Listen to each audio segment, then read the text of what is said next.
থেকে টাকা চুরি করত। তাও ছেলেটি তার ভালোবাসার মানুষের সব চাওয়া পাওয়া মেটাতে পারত না। একদিন ছেলেটির মা খুব অসুস্থ হয়ে গেল। তাকে ডাক্তার দেখানো খুব প্রয়োজন ছিল।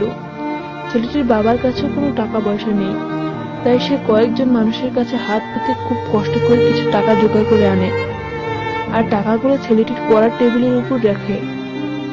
আর ওইদিকে ছেলেটিরও খুব টাকার প্রয়োজন। তার জিএফ এর জন্মদিন। ছেলেটি বাসায় এসে দেখে তার পড়ার টেবিলের উপরে অনেকগুলো টাকা রাখা। সে টাকাগুলো নিয়ে দৌড়ে গেল একটি দোকানে। সে দোকান থেকে একটি স্বর্ণের চেন নিয়ে যাওয়ার পথে কিছু ছেলে তাকে ধরে খুব মারে। ও তার মোবাইল ও চেনটি নিয়ে যায়। ওইদিকে মেয়েটিকেও বলেছে আসার জন্য। তখন ছেলেটির মাথা নিচু করে মেয়েটির সামনে যায় আর বলে, তোমার জন্য যা দেওয়ার কথা ছিল তা দিতে পারলাম না, আমাকে মাফ করে দাও। মেয়েটি তখন ছেলেটিকে ছেড়ে চলে গেল।